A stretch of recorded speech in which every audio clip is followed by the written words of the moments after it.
ಸ್ನೇಹಿತರೆ ನಮಸ್ಕಾರ. ಈ ಸಮಾಜದಲ್ಲಿ ಇವಾಗ ಹೇಗಾಗಿದೆ ಅಂತ ಹೇಳಿದ್ರೆ, ಯಾರಾದರೂ ಒಬ್ಬರ ಜೊತೆಗೆ ಒಂದು ಸ್ವಲ್ಪ ಕ್ಲೋಸ್ ಆದ್ರು ಅಂದ್ರೆ ಸಾಕು. ಏನೋ ಒಂದು ಫೋಟೋನೋ, ರೀಲ್ಸೋ ಏನೋ ಒಂದು ಮಾಡಿದ್ರು ಅಂದರೆ ಸಾಕು. ಅವರಿಬ್ಬರ ನಡುವೆ ಏನೋ ಇದೆ ಅನ್ನುವಂತಹ ಅನುಮಾನದ ದೃಷ್ಟಿಯಿಂದ ನೋಡುವಂತಹ ಕೀಳು ಮಟ್ಟಕ್ಕೆ ನಾವೆಲ್ಲರೂ ಕೂಡ ಇಳಿದ್ಬಿಟ್ಟಿದ್ದೇವೆ. ಇದೇ ರೀತಿ ಸಾಕಷ್ಟು ಜನರ ಬದುಕಲು ಕೂಡ ಆಟವಾಡಿದ್ದಾರೆ ನಮ್ಮ ಸೋಷಿಯಲ್ ಮೀಡಿಯಾದ ಕೆಲವೊಂದಷ್ಟು ಜನ. ಅವರು ತುಂಬ ಕ್ಲೋಸ್ ಇದ್ದಾರೆ.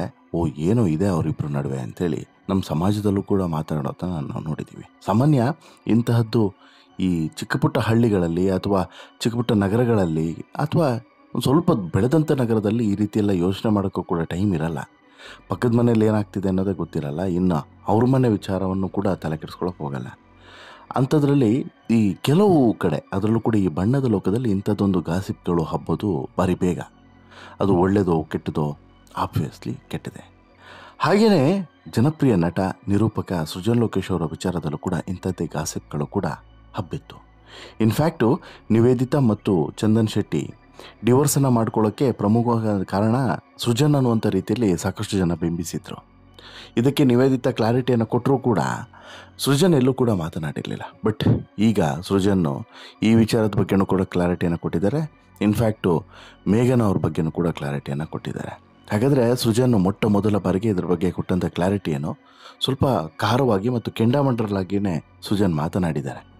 ಏನು ಹೇಳಿದ್ದಾರೆ ಸೃಜನ್, ಖಾರವಾಗಿ ಏನು ಹೇಳಿದ್ದಾರೆ ಹೇಳ್ತಾ ಹೋಗ್ತೀನಿ. ಅದಕ್ಕಿಂತ ಮುಂಚೆ ನೀವಿನ್ನೂ ಕೂಡ ನಮ್ಮ ಚಾನಲನ್ನು ಸಬ್ಸ್ಕ್ರೈಬ್ ಮಾಡಿಲ್ಲ ಅಂದರೆ ದಯವಿಟ್ಟು ಕೂಡಲೇ ಸಬ್ಸ್ಕ್ರೈಬ್ ಮಾಡಿ ಸ್ನೇಹಿತರೆ. ಒಂದು ನಾನು ಮೊದಲಿಗೆ ಕ್ಲಾರಿಟಿಯನ್ನು ಕೊಟ್ಟುಬಿಡ್ತೇನೆ. ಇಲ್ಲಿ ಸೃಜನ್ ಲೋಕೇಶ್ ಏನು ಮಾತನಾಡಿದ್ದಾರೆ ಅನ್ನೋದಕ್ಕಿಂತ ಮುಂಚೆ ಯಾಕೆ ಈ ಮಾತನ್ನು ಹೇಳಿದ್ದಾರೆ ಅನ್ನೋದನ್ನು ನಾವು ಇಲ್ಲಿ ಮೊದಲಿಗೆ ಹೇಳಲೇಬೇಕು. ಕೆಲವರಿಗೆ ಅದು ಗೊತ್ತಿರಲ್ಲ, ಬಹುತೇಕರಿಗೆ ಗೊತ್ತಿರ್ತದೆ, ಕೆಲವರಿಗೆ ಗೊತ್ತಿರಲ್ಲ. ಒಂದು, ಇಲ್ಲಿ ನಿವೇದಿತಾ ಮತ್ತು ಚಂದನ್ ಶೆಟ್ಟಿ ಇವರಿಬ್ಬರು ಕೂಡ ಡಿವೋರ್ಸನ್ನು ಮಾಡ್ಕೊಂಡ್ರಲ್ಲ, ಆ ಸಂದರ್ಭದಲ್ಲಿ ಒಂದು ಫೋಟೋ ಮತ್ತು ಒಂದಷ್ಟು ರೀಲ್ಸ್ಗಳು ವೈರಲ್ ಆಗಿತ್ತು. ಸೃಜನ್ ಲೋಕೇಶ್ ಮತ್ತು ನಿವೇದಿತಾ ಜೊತೆಗಿರುವಂತಹ ರೀಲ್ಸ್ಗಳು, ಫೋಟೋಸ್ಗಳು ವೈರಲ್ ಆಗಿತ್ತು. ಆಗ ಒಂದಷ್ಟು ಜನ ಅದಕ್ಕೆ ಒಂದು ಟ್ಯಾಗ್ಲೈನನ್ನು ಕೂಡ ಹಾಕಿದರು. ನಿವೇದಿತಾ ಮತ್ತು ಚಂದನ್ ದೂರ ಆಗೋದಕ್ಕೆ ಕಾರಣ ಏನು ಅಂತೇಳಿ ಕೇಳ್ತಾ ಇದ್ರಲ್ಲ, ಇದೇ ಕಾರಣ ಅನ್ನೋ ರೀತಿಯಲ್ಲಿ ಬಿಂಬಿಸುವಂಥ ಪೋಸ್ಟರ್ಗಳನ್ನು ಸಾಕಷ್ಟು ಜನ ಪೋಸ್ಟ್ ಮಾಡಿದರು. ಇದರಿಂದ ಸಹಜವಾಗಿ ಎಂಥವ್ರಿಗಾದರೂ ಕೂಡ ಒಂದಷ್ಟು ಅನುಮಾನಗಳು, ಒಂದಷ್ಟು ಡಿಸ್ಟರ್ಬ್ ಆಗುವಂಥದ್ದು ಕಾಮನ್ನು. ಇನ್ಫ್ಯಾಕ್ಟು ಈ ವಿಚಾರದ ಬಗ್ಗೆ ಇವನ್ ನಿವೇದಿತಾ ಆಗಲಿ, ಚಂದನ್ ಆಗಲಿ ಅಥವಾ ಸೃಜನ್ ಆಗಲಿ ಯಾರೂ ಕೂಡ ಮಾತನಾಡಿರಲಿಲ್ಲ. ಮೊನ್ನೆ ಪ್ರೆಸ್ ಮೀಟ್ ಮಾಡುವಂಥ ಸಂದರ್ಭದಲ್ಲಿ ನಿವೇದಿತಾ ಸಾಕಷ್ಟು ಬೇಸರದಿಂದನೇ ಒಂದಷ್ಟು ಅಂಶಗಳನ್ನು ಬಹಿರಂಗಪಡಿಸಿದ್ರು. ಏನೆಲ್ಲ ಆಯಿತು, ತಾನು ಡಿವೋರ್ಸನ್ನು ಮಾಡಿಕೊಳ್ಳುವಂತಹ ನಿರ್ಧಾರಕ್ಕೆ ಬಂದ ಬಳಿಕ ಏನೆಲ್ಲ ನಡೀತು, ಯಾವ ರೀತಿಯಾದಂಥ ಕಮೆಂಟ್ಸ್ಗಳು ಬಂದವು, ಯಾವ್ಯಾವ ರೀತಿಯಾಗಿ ಅದನ್ನು ಪೋರ್ಟ್ರೇಟ್ ಮಾಡುವಂಥ ಪ್ರಯತ್ನವನ್ನು ಮಾಡಿದ್ರು, ಎಷ್ಟು ಬೈಯುವಂಥ ಪ್ರಯತ್ನವನ್ನು ಮಾಡಿದ್ರು. ಅಂದರೆ ಇಲ್ಲಿ ಒಟ್ಟಿನಲ್ಲಿ ನಿವೇದಿತಾದ ತಪ್ಪು ಅನ್ನೋ ರೀತಿಯಲ್ಲಿ ಸಾಕಷ್ಟು ಜನ ಬೈಯುವಂಥ ಪ್ರಯತ್ನವನ್ನು ಮಾಡಿದ್ರು. ಇವೆಲ್ಲವನ್ನು ಕೂಡ ನಿವೇದಿತಾ ತುಂಬ ಬೇಸರದಿಂದನೇ ಹೇಳ್ತಾ ಇನ್ನೊಂದು ವಿಚಾರವನ್ನು ಕೂಡ ಹೇಳಿಬಿಡ್ತಾರೆ. ಸೃಜನ್ ಸರ್ ಜೊತೆಗೆ ನನ್ನನ್ನು ಒಂದು ರೀತಿಯಲ್ಲಿ ಅಕ್ರಮ ಸಂಬಂಧ ಇದೆ ಅನ್ನೋ ರೀತಿಯಲ್ಲಿ ತೋರಿಸುವಂಥ ಪ್ರಯತ್ನವನ್ನು ಕೂಡ ಮಾಡಲಾಯಿತು. ಈ ಮಟ್ಟಕ್ಕೆ ಇಳಿದಿದ್ದಾರೆ, ಇದಕ್ಕೆ ಏನು ಹೇಳಬೇಕು, ಆ ರೀತಿ ಏನೂ ಕೂಡ ಇಲ್ಲ.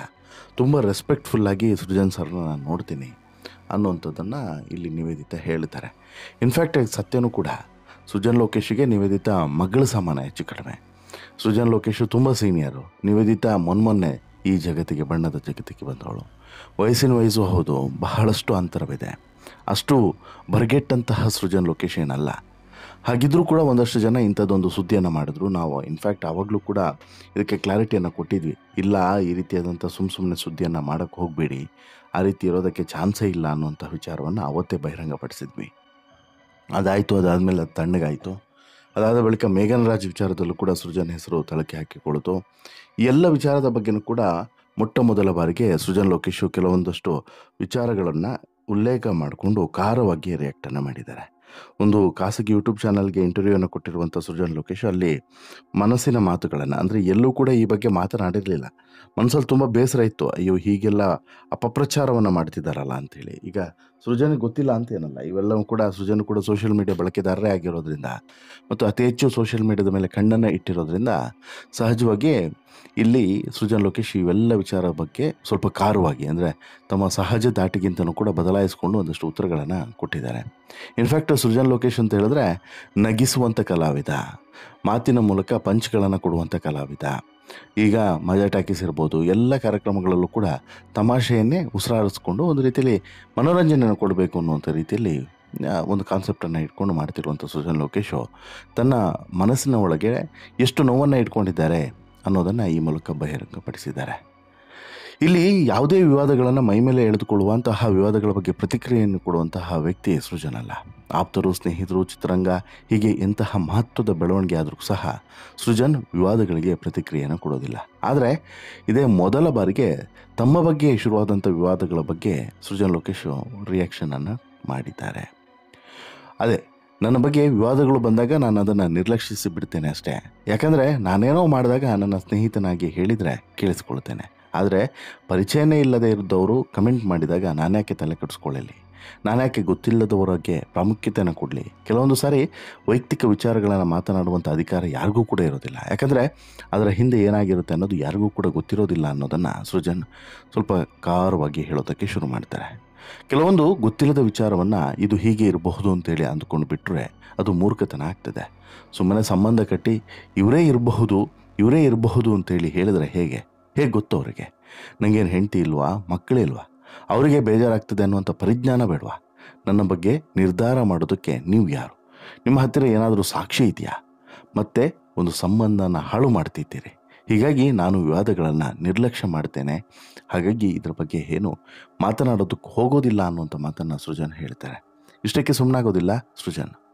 ನಾನು ಯಾವುದಕ್ಕೂ ಕೂಡ ಉತ್ತರ ಕೊಡೋದಕ್ಕೆ ಹೋಗೋದಿಲ್ಲ.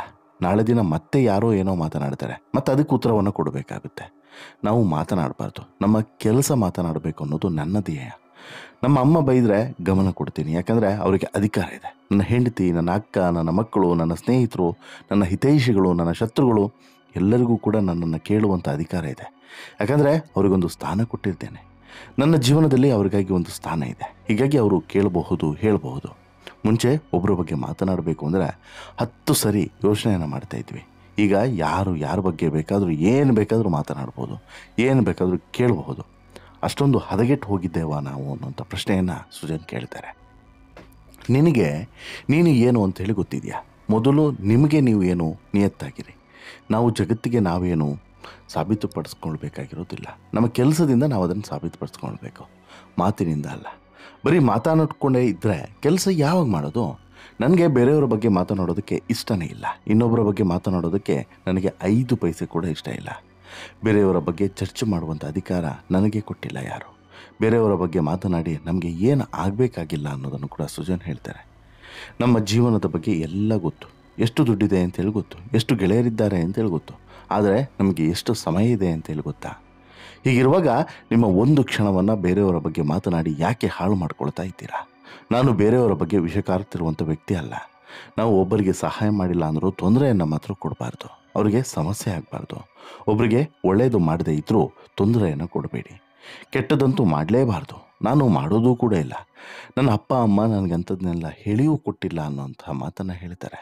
ಇವತ್ತಿನವರೆಗೂ ಕೂಡ ಅಮ್ಮ ಯಾರ್ಯಾರಿಗೂ ಸಹಾಯವನ್ನು ಮಾಡಿದ್ದಾರೆ ಅನ್ನೋದು ನನಗೆ ಗೊತ್ತಿಲ್ಲ. ಅಷ್ಟರ ಮಟ್ಟಿಗೆ ಸಹಾಯವನ್ನು ಮಾಡ್ತಾರೆ ನಮ್ಮಮ್ಮ. ಅವರು ಇಷ್ಟು ವರ್ಷ ದುಡಿದಿರುವಂಥ ಹಣದಲ್ಲಿ 1 ರೂಪಾಯಿಯನ್ನು ಕೂಡ ಅವರಿಗಾಗಿ ಉಳಿಸ್ಕೊಂಡಿಲ್ಲ. ಅವರಿಗೆ ಅಂತ ಹೇಳಿಬಿಟ್ಟು ಒಂದು ಆಸ್ತಿಯನ್ನು ಮಾಡಿಕೊಂಡಿಲ್ಲ. ಅವರು ದುಡಿದಿರುವಂಥ 1 ರೂಪಾಯಿ ಹಣ ಕೂಡ ಅವರ ಅಕೌಂಟ್ನಲ್ಲಿಲ್ಲ. ಅವರು ಮಾಡಿರೋದೆಲ್ಲ ಬರೀ ಬೇರೆಯವರಿಗೆ. ಇದಕ್ಕಿಂತ ಸಾರ್ಥಕ ಜೀವನ ಇನ್ನೇನು ಬೇಕು ಹೇಳಿ? ಅವರ ಖರ್ಚಿನ ಬಗ್ಗೆ ನನ್ನ ಬಳಿ ಕೇಳ್ತಾರೆ.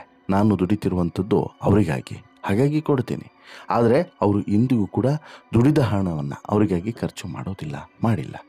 ನೂರಾರು ಜನರನ್ನು ದತ್ತು ತೆಗೆದುಕೊಂಡಿದ್ದಾರೆ. ಅವರ ಖರ್ಚುಗಳಿಗೆ ನನ್ನ ಬಳಿ ಇಷ್ಟು ಹಣ ಬೇಕು ಅಂತೇಳಿ ಕೇಳ್ತಾರೆ. ನಾನು ಖುಷಿಯಿಂದನೇ ಕೊಡ್ತೀನಿ. ಅವರು ಅದೆಲ್ಲದರಲ್ಲೂ ಕೂಡ ತುಂಬ ಖುಷಿಯಾಗಿದ್ದಾರೆ. ಬದುಕಿದ್ರೆ ಆ ರೀತಿ ಬದುಕಬೇಕನ್ರಿ, ಇನ್ನೊಬ್ಬರ ಬಗ್ಗೆ ಮಾತನಾಡಿ ಅಲ್ಲ. ನಮ್ಮ ತಂದೆ ತಾಯಿ ನಮಗೆ ಬದುಕಿನಲ್ಲಿ ನೆಮ್ಮದಿಯ ಜೀವನವನ್ನು ಕೊಟ್ಟಿದ್ದಾರೆ. ಅದನ್ನು ಮುಂದುವರಿಸ್ಕೊಂಡು ಹೋದರೆ ಸಾಕಾಗಿದೆ. ಈ ಚುಚ್ಚು ಮಾತುಗಳು ಮತ್ತು ಕೊಂಕು ಮಾತುಗಳಿಂದ ನಮಗೇನೂ ಕೂಡ ಪ್ರಯೋಜನ ಇಲ್ಲ, ಮತ್ತು ಈ ರೀತಿಯಾದಂಥ ಗಾಸಿಪ್ಗಳಿಂದ ಆಗೋದೂ ಕೂಡ ಇಲ್ಲ. ಇದು ಜಸ್ಟು ಯೋಚನೆ ಮಾಡಬೇಕಾಗಿರೋದು ಈ ರೀತಿ ಮಾತನಾಡೋರು. ಕಳೆದ ವರ್ಷ ಚಂದನ್ ಶೆಟ್ಟಿ ನಿವೇದಿತಾ ವಿಚ್ಛೇದನ ಪಡೆದುಕೊಂಡರು. ಆ ವೇಳೆ ಹೆಚ್ಚು ಟ್ರೋಲ್ ಆಗಿದ್ದೆ ಸೃಜನ್ ಲೋಕೇಶ್. ಈ ವಿಚಾರವನ್ನು ಕೂಡ ಗಮನಿಸಿ ಈಗ ಈ ಸುಳ್ಳು ಸುದ್ದಿ ಗಾಸಿಪ್ಗಳನ್ನು ಹಬ್ಬಿಸಿದವರ ವಿರುದ್ಧ ಸೃಜನ್ ಲೋಕೇಶ್ ಕಿಡಿಕಾರಿರುವಂಥದ್ದು. ಇಲ್ಲಿ ಯಾರ ಹೆಸರನ್ನು ಕೂಡ ಉಲ್ಲೇಖ ಮಾಡದೆ ನೇರವಾಗಿ ಕ್ಲಾಸನ್ನು ತೆಗೆದುಕೊಂಡಿದ್ದಾರೆ ಸೃಜನ್ ಲೋಕೇಶ್. ಅಂದರೆ ಸತ್ಯ, ಸೃಜನ್ ಮಾತನಾಡಿರೋದ್ರಲ್ಲಿ 100ಕ್ಕೆ 100 ಸತ್ಯ ಇದೆ. ಈಗ ಒಂದು ಪ್ರೂಫು, ಮತ್ತೊಂದು ಇಷ್ಟು ಹದಗೆಟ್ಟಿದ್ದೀವಾ ಅಂತೇಳಿ ಕೇಳುವಂಥದ್ದು, ಜೊತೆಗೆ ಮಾತನಾಡಬಾರ್ದು, ಕೆಲಸ ಮಾತನಾಡಬೇಕು ಅಂತೇಳಿ ಹೇಳಿರುವಂಥದ್ದು. ಇವೆಲ್ಲದೂ ಕೂಡ ಸೃಜನ್ ನಡೆಸ್ಕೊಂಡು ಬಂದಿರುವಂತಹ ಒಂದು ಜೀವನ ಪಾಠ ಅಂತಲೇ ಹೇಳ್ಬೋದು. ಸೃಜನ್ ಕೂಡ ಸಾಲು ಸಾಲು ಸೋಲುಗಳನ್ನು ನೋಡಿ ನೋಡಿ ನೋಡಿ ನೋಡಿ ಈ ಹಂತಕ್ಕೆ ಬಂದವರು. ಆದರೆ ಎಲ್ಲೂ ಕೂಡ ಬೇಸರಗೊಳ್ಳೋದಾಗಲಿ ಅಥವಾ ಇಲ್ಲ ಇದರಿಂದ ಡಿಸ್ಟರ್ಬ್ ಆಗೋದಾಗಲಿ ಯಾವುದು ಕೂಡ ಆಗಲಿಲ್ಲ. ಸೃಜನ್ ಇವತ್ತಿಗೂ ಕೂಡ ಈ ಹಿಂದೆ ಹೇಗಿದ್ರು ಹಾಗೆ ಇವತ್ತಿಗೂ ಕೂಡ ಇದ್ದಾರೆ, ಅದರಲ್ಲಿ ಎರಡನೇ ಮಾತೇ ಇಲ್ಲ. ಈಗಲೂ ಕೂಡ ಸೃಜನ್ ಲೋಕೇಶು ತನ್ನ ಕಾರ್ಯಕ್ರಮ ಆಯಿತು, ತನ್ನ ಕೆಲಸ ಆಯಿತು ಅಂಥೇಳಿ ತನ್ನ ಪಾಡಿಗೆ ತಾನಿರ್ತಾರೆ, ಬ್ಯುಸಿಯಾಗಿರ್ತಾರೆ. ಆದರೆ ಇಲ್ಲಿ ಗಾಸಿಪ್ಗಳನ್ನು ಮಾಡೋರು ಕಂಡ್ರೆ ಮಾತ್ರ ಸೃಜನ್ ಲೋಕೇಶ್ಗೆ ಇನ್ನಿಲ್ಲದ ಕೋಪ ಬರ್ತಿದೆ. ಅದು ವಾಸ್ತವನೂ ಕೂಡ. ಈ ಮೂಲಕ ಮೊಟ್ಟ ಮೊದಲ ಬಾರಿಗೆ ಇವರಿಗೆಲ್ಲರಿಗೂ ಕೂಡ, ಅಂದರೆ ಈ ನಿವೇದಿತಾ ಮತ್ತು ಸೃಜನ್ ನಡುವೆ ಸಂಬಂಧವನ್ನು ಕಲ್ಪಿಸಿದವ್ರಿಗೆ ಮತ್ತು ಬೇರೆ ಬೇರೆಯವರ ನಡುವೆ ಸಂಬಂಧವನ್ನು ಕಲ್ಪಿಸ್ತಿರೋರಿಗೆ ನೇರವಾದಂಥ ಎಚ್ಚರಿಕೆಯನ್ನು ಸೃಜನ್ ಲೋಕೇಶ್ ಕೊಟ್ಟಿದ್ದಾರೆ ಅಂತಲೇ ಹೇಳ್ಬೋದು. ನಿವೇದಿತಾ ಬಳಿಕ ಸೃಜನ್ ಕೂಡ ಮಾತನಾಡಿರೋದು, ಇನ್ನಾದರೂ ಈ ರೀತಿಯಾದಂತಹ ಗಾಸಿಪ್ಗಳು ನಿಲ್ಲುತ್ತಾ ಕಾದು ನೋಡಬೇಕು. ನಿಮಗೇನಿಸುತ್ತೆ ಸ್ನೇಹಿತರೆ, ಈ ರೀತಿಯಾದಂತಹ ಸುಳ್ಳು ಸುದ್ದಿಯನ್ನು ಹಬ್ಬಿಸೋರ ಬಗ್ಗೆ ನಿಮ್ಮ ಅಭಿಪ್ರಾಯ ಏನು? ನಿವೇದಿತಾ ಮತ್ತು ಸೃಜನ್ ಬಗ್ಗೆ ಗಾಸಿಪ್ಪನ್ನು ಹಬ್ಬಿಸಿದ್ರ ಬಗ್ಗೆ ನೋಡಿದಾಗ ನಿಮಗೇನು ಅನಿಸಿತ್ತು? ದಯವಿಟ್ಟು ನಿಮ್ಮ ಅಭಿಪ್ರಾಯವನ್ನು ಕಮೆಂಟ್ ಮಾಡಿ ತಿಳಿಸಿ. ಜೊತೆಗೆ ಈ ಸ್ಟೋರಿ ಇಷ್ಟ ಆಯಿತು ಅಂತ ಹೇಳಿದ್ರೆ ಲೈಕ್ ಮಾಡಿ, ಶೇರ್ ಮಾಡಿ, ಚಾನಲ್ಗೆ ಸಬ್ಸ್ಕ್ರೈಬ್ ಆಗೋದನ್ನು ಮರಿಬೇಡಿ. ಧನ್ಯವಾದ.